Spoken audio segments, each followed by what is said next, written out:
सबसे बड़ी खबर यह है कि केंद्र सरकार ने लगभग 4 वर्षों के बाद देश में नागरिकता संशोधन कानून को लागू कर दिया है और अब इस कानून की अधिसूचना आज शाम को जारी हो गई है।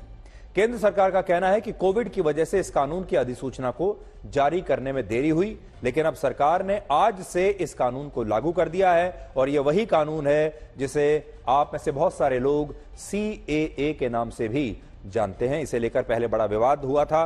CAA का मतलब होता है सिटीजनशिप अमेंडमेंट एक्ट 2019, इस कानून का नाम है।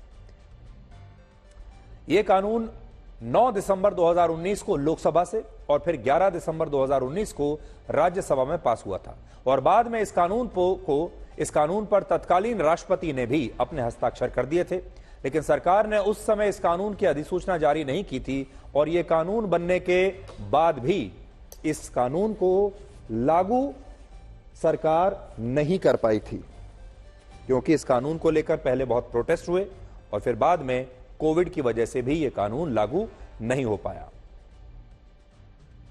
बड़ी बात यह है कि उस समय इस कानून के खिलाफ हमारे देश में बड़े पैमाने पर आंदोलन हुआ था, प्रोटेस्ट हुए थे और आपको याद होगा दिल्ली के शाहीन बाग के प्रोटेस्ट में भी उस समय 100 दिनों तक आंदोलन चला था और शायद इन विरोध प्रदर्शनों की वजह से सरकार ने CAA को लागू करने के लिए इसकी अधिसूचना जारी नहीं की थी। लेकिन अब चुनावों से ठीक पहले यह अधिसूचना जारी हो गई है और यह कानून भी अब देश में लागू हो गया है। हालांकि यह भारत का शायद पहला ऐसा कानून है जिसके बारे में काफी भ्रांतियां फैली हुई हैं और इन भ्रांतियों को हमारे देश का ही एक वर्ग सच मानकर इन भ्रांतियों को फैला रहा है और वो ये सोचता है कि यह कानून एक विशेष धर्म के लोगों की नागरिकता को समाप्त करने के लिए बनाया गया है, जबकि यह बात पूरी तरह से गलत है। पहले तो आप ये तस्वीरें देख लीजिए। जो हैरानी की बात है वो ये कि जब से यह कानून लागू हुआ है, यानी आज शाम से, पूरे देश में सुरक्षा के कड़े इंतजाम सरकार को करने पड़ रहे हैं और सरकार को ऐसी आशंका है कि इस कानून के लागू होने के बाद देश में कानून व्यवस्था को बिगाड़ने की कोशिश की जा सकती है और इसीलिए बड़ी संख्या में देश भर में सुरक्षा बलों को तैनात किया जा रहा है, सुरक्षा के खास इंतजाम किए जा रहे हैं। यह भी देखिए एक बड़ी बात है कि कानून लागू होने के बाद देश में ऐसी स्थिति पैदा हो जाए कि इस तरह के सुरक्षा की व्यवस्था सरकार को करनी पड़े। तो अब हम आपको ये बताते हैं कि ये जो पूरी एक थ्योरी चलाई जा रही है कि ये जो कानून है ये खास तौर पर मुसलमानों के खिलाफ है, इसके पीछे क्या सच्चाई है। CAA का कानून नागरिकता को समाप्त करने के लिए नहीं बल्कि भारत की नागरिकता की प्राप्ति के लिए बनाया गया है। तो पहला इसका सिद्धांत समझ लीजिए, ये किसी की भी नागरिकता समाप्त नहीं करेगा बल्कि ये नए लोगों को नागरिकता देने के लिए है, किसी की नागरिकता लेने के लिए बिल्कुल नहीं है। और यह कानून आज का नहीं है बल्कि यह कानून पंडित जवाहरलाल नेहरू की सरकार के समय का है, जो पहली बार वर्ष 1955 में लागू हुआ था और उसके बाद इस कानून में कई बार संशोधन हुए और अब तक यह कानून कुल 6 बार इसका संशोधन हो चुका है और मोदी सरकार के संशोधित कानून को सिटीजनशिप अमेंडमेंट एक्ट 2019 कहते हैं। तो ये आज का कानून नहीं है, 1955 में ये पहली बार लागू हुआ था, उसके बाद 6 संशोधन इसमें हुए और फिर ये जो नया रूप इसका है ये 2019 में आया। सबसे बड़ी बात यह है कि इस कानून का भारत के लोगों की नागरिकता से असल में कोई लेना देना है ही नहीं। भारत में रह रहे हिंदू, मुस्लिम, सिख, ईसाई, जैन, बौद्ध और पारसी धर्म के लोगों पर इस कानून की नागरिकता का कोई भी असर नहीं पड़ने वाला। यानी जो लोग पहले से ही भारत में रह रहे हैं, जिनके पास पहले से ही भारत की नागरिकता है, चाहे वो किसी भी धर्म को मानने वाले हों, उनका इस कानून पर कोई असर नहीं पड़ेगा, क्योंकि यह कानून भारत के लोगों की नागरिकता के बारे में है ही नहीं। यह कानून भारत के उन 3 पड़ोसी देशों के बारे में है जहां के अल्पसंख्यक समुदाय के लोगों को मोदी सरकार इस नए कानून के तहत भारत की नागरिकता देना चाहती है। और अब आप ये नोट कर लीजिए बात कि ये देश कौन कौन से हैं। ये 3 हमारे पड़ोसी देश हैं और ये हैं पाकिस्तान, अफगानिस्तान और बांग्लादेश। आज हम आपको ठीक से समझा रहे हैं और हम ये चाहेंगे कि हमारे देश के लोग, हमारे दर्शक, कम से कम उन्हें इस कानून के बारे में सारी बातें पता होनी चाहिए और आप चाहें तो दूसरों को भी इसके बारे में समझा सकते हैं। तो सबसे पहले आपकी जानकारी बहुत जरूरी है और आपकी जो जानकारी है अगर आप खुद अपनी जानकारी को बढ़ाएंगे तो फिर यह जानकारी देश में भी फैलेगी। तो इन तीनों ही देशों में हिंदू, सिख, जैन, बौद्ध, पारसी और ईसाई धर्म के लोग अल्पसंख्यक हैं। वो अल्पसंख्यक माने जाते हैं क्योंकि उनकी संख्या वहां बहुत कम है। और यह नया कानून यह कहता है कि इन अल्पसंख्यक समुदायों के जो लोग 31 दिसंबर 2014 या उससे पहले भारत आ चुके हैं, उन्हें मोदी सरकार भारत की नागरिकता दे देगी। तो ये तो अब आप समझ गए होंगे कि ये जो 3 देश हैं, ये असल में तीनों ही इस्लामिक देश हैं। और इन तीनों देशों में ये जो साथ में आप देख रहे हैं, हिंदू, सिख, जैन, बौद्ध, पारसी और ईसाई, ये लोग अल्पसंख्यक हैं। और आपने देखा होगा कि इन तीनों ही देशों से ये खबरें आती रहती हैं कि इन अल्पसंख्यक समुदाय के लोगों पर वहां पर अत्याचार होता है, इन्हें इनके जो अधिकार हैं वो नहीं दिए जाते, और बहुत सारे लोग परेशान होकर किसी न किसी तरीके से वापस भारत भाग आते हैं। मंत्री ममता बनर्जी ने कहा है कि वो इस कानून को पश्चिम बंगाल में लागू नहीं होने देंगी। तो एक मुख्यमंत्री ने पहले ही चुनौती इस कानून को दे दी है। अब देखिए, दूसरे मुख्यमंत्री, केरल की लेफ्ट सरकार के मुख्यमंत्री पिनराई विजयन ने भी इस कानून को सांप्रदायिक बताया है और कहा है कि सरकार इस कानून की मदद से संविधान के मूल सिद्धांतों को कमजोर करना चाहती है। और उन्होंने देश के लोगों से इस कानून का विरोध करने के लिए कहा है। उनका भी ट्वीट है और बहुत लंबा चौड़ा उन्होंने ट्वीट किया है, जो कि आपकी स्क्रीन पर है। और वो ये बताते हैं कि this can only be seen as part of the Hindutva communal agenda of the Sangh Parivar, यानी ये तो संघ परिवार का सांप्रदायिक एजेंडा है। Denying citizenship to Muslims while granting citizenships to non Muslims who immigrated to India from Pakistan, Bangladesh and Afghanistan. अब हम आपको आज की एक और बड़ी खबर के बारे में बताते हैं, और वो खबर यह है कि सुप्रीम कोर्ट ने एसबीआई के यानी स्टेट बैंक ऑफ इंडिया के उस आवेदन को खारिज कर दिया है जिसमें स्टेट बैंक ऑफ इंडिया ने यह कहा था कि उसे राजनीतिक पार्टियों को चुनावी बॉन्ड्स के जरिए चंदा देने वाले औद्योगिक घरानों और लोगों के बारे में जानकारी देने के लिए 30 जून तक का समय चाहिए। सुप्रीम कोर्ट ने स्टेट बैंक ऑफ इंडिया के इस आवेदन को खारिज करते हुए अपने आज के फैसले में 3 बड़ी बातें कही हैं। पहली बात यह कि एसबीआई को चुनावी बॉन्ड से जुड़ा सारा डेटा 12 मार्च तक यानी कल तक चुनाव आयोग को उपलब्ध कराना ही होगा, और बाद में चुनाव आयोग को यही डेटा 15 मार्च को शाम 5 बजे तक अपनी आधिकारिक वेबसाइट पर अपलोड करना होगा। और इससे यह डेटा देश के सभी नागरिकों के लिए उपलब्ध हो जाएगा और इसमें कोई भी जानकारी गोपनीय नहीं रहेगी। यहां गोपनीय जानकारी को सार्वजनिक करने का मतलब यह है कि जिन लोगों ने चुनावों में अपनी पसंद की राजनीतिक पार्टियों को चंदा देने के लिए ये चुनावी बॉन्ड्स खरीदे थे, उन सभी लोगों के नाम और जिन पार्टियों ने ये चुनावी बॉन्ड्स एनकैश कराए थे, उसकी पूरी जानकारी स्टेट बैंक ऑफ इंडिया को अब चुनाव आयोग को देनी होगी। और फिर चुनाव आयोग 15 मार्च को शाम 5 बजे तक ये सारी जानकारी अपनी आधिकारिक वेबसाइट पर प्रकाशित कर देगा। अब यहां बहुत सारे लोगों के मन में सवाल भी होगा कि आखिर यह डेटा सिर्फ एसबीआई से ही क्यों मांगा जा रहा है, एक बैंक से ही क्यों? तो इसकी वजह यह है कि state bank of India in चुनावी बॉन्ड्स को जारी करने वाला देश का इकलौता अधिकृत बैंक है, और इसीलिए अभी यह डेटा सिर्फ स्टेट बैंक ऑफ इंडिया के पास ही है। इस स्कीम के तहत किन लोगों ने, किन व्यापारियों ने, किन उद्योगपतियों ने और किन बड़ी कंपनियों ने चुनावी बॉन्ड्स खरीदे और किन किन राजनीतिक पार्टियों ने इन चुनावी बॉन्ड्स को कब कब एनकैश कराया था, यह जानकारी स्टेट बैंक ऑफ इंडिया के पास है, जो अभी तक गोपनीय थी, कोई पता नहीं लगा सकता।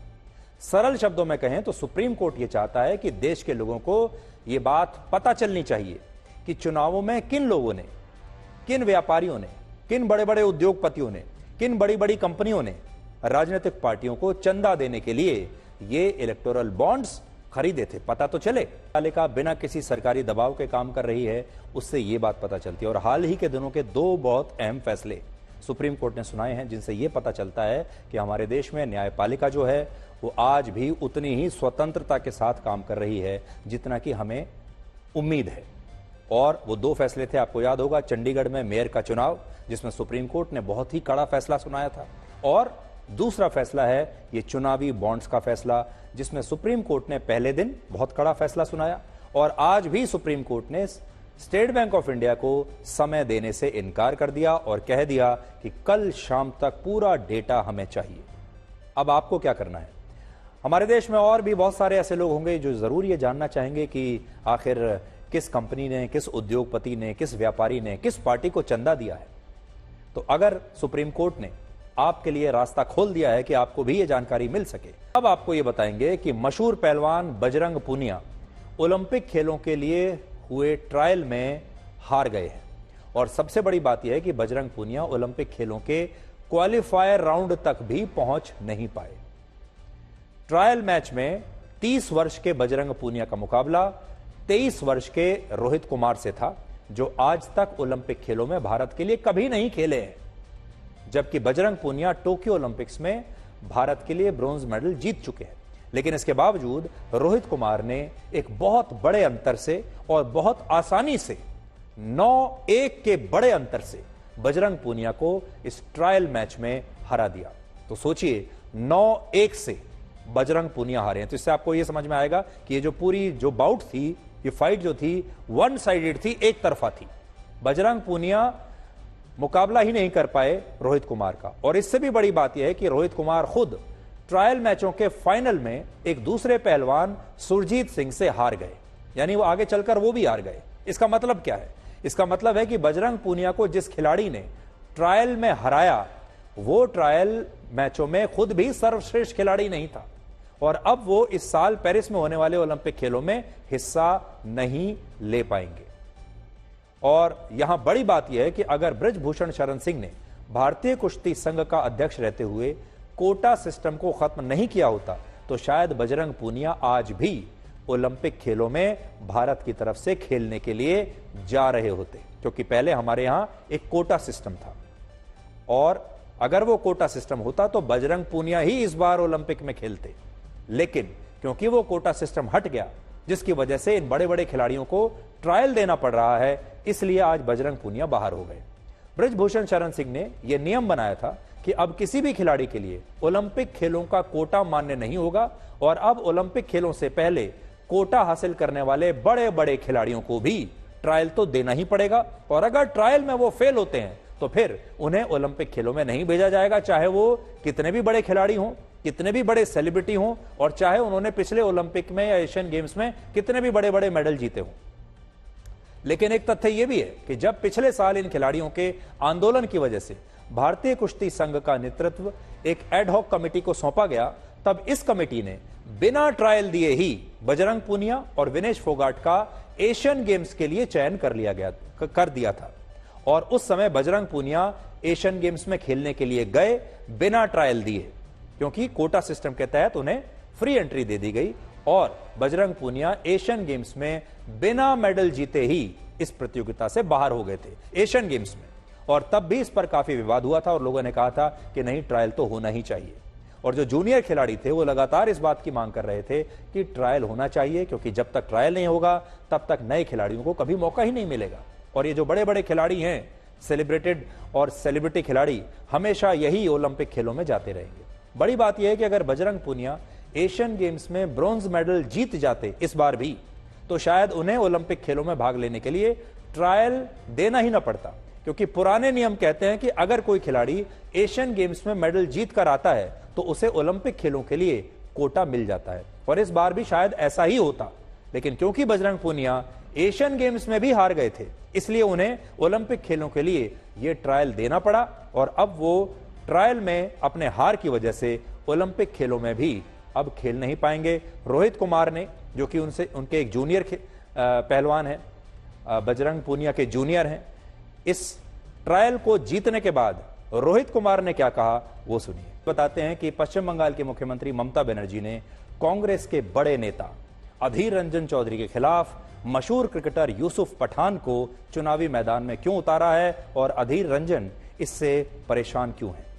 टीएमसी ने पश्चिम बंगाल की सभी 42 सीटों पर अपने लोकसभा उम्मीदवारों के नामों की घोषणा कर दी है, और इससे स्पष्ट हो गया है कि पश्चिम बंगाल में बीजेपी का मुकाबला अब इंडिया गठबंधन से नहीं होगा, बल्कि सीधी टक्कर ममता बनर्जी से है। और पश्चिम बंगाल में इंडिया गठबंधन का कोई अस्तित्व है ही नहीं। वर्ष 2019 के लोकसभा चुनाव में टीएमसी को पश्चिम बंगाल की 22 और बीजेपी को 18 सीट मिली थी। कांग्रेस ने 2 सीट जीती थी, जिसमें बहरामपुर सीट पर अधीर रंजन चौधरी जीते थे। लेकिन इस बार ममता बनर्जी ने उनके खिलाफ यूसुफ पठान को उम्मीदवार बना दिया है और उनकी मुश्किल बढ़ा दी है। अधीर रंजन चौधरी इस सीट से 5 बार लोकसभा का चुनाव जीत चुके हैं और वर्ष 1999 से आज तक वो एक बार भी इस सीट से कभी हारे नहीं। लेकिन जब से टीएमसी ने यूसुफ पठान को टिकट दिया है, तब से अधीर रंजन चौधरी ममता बनर्जी पर लगातार हमला कर रहे हैं, नाराज हो रहे हैं और ममता बनर्जी पर मुस्लिम वोटों की राजनीति करने का आरोप लगा रहे हैं। और इसका कारण यह है कि पश्चिम बंगाल की ये एक ऐसी सीट है जहां मुस्लिम वोटर्स ज्यादा है। पश्चिम बंगाल की ये जो सीट है, बहरामपुर सीट, यहां लगभग 52% मुस्लिम वोटर हैं और अधीर रंजन चौधरी की जीत में मुस्लिम मतदाताओं की बड़ी भूमिका होती थी। लेकिन अब यूसुफ पठान के आने से ये मुस्लिम वोट बट जाएंगे, और वो भी 2 तरीके से। एक तो ये कि पश्चिम बंगाल के जो मुस्लिम वोटर्स हैं वो ममता बनर्जी को पसंद करते हैं और अगर उन्हें एक विकल्प दिया जाए तो वो ममता बनर्जी के उम्मीदवार की तरफ जाएंगे। और वो उम्मीदवार भी अगर यूसुफ पठान जैसा हो, जो कि खुद एक मुस्लिम कैंडिडेट भी हैं और साथ ही एक बहुत मशहूर क्रिकेटर भी हैं, उनका अपना एक जादू है, लोगों ने उन्हें भारतीय टीम में खेलते हुए देखा है, आईपीएल में खेलते हुए देखा है, इसलिए अधीर रंजन चौधरी की जो मुश्किलें हैं बहुत बढ़ गई हैं। देखिए, तो मुझे बहुत प्यार मिला है कलकत्ता में, हमेशा प्यार मिला और उसके बदले में मैं यहाँ पे उनको सर्व करूँगा और ये अच्छा मौका दिया है मुझे। पठान भाई, यहाँ के लोगों को मैं सर्व करूँगा और उनको जो भी वॉइस ओवर है वो पार्लियामेंट में लेके पठान भाई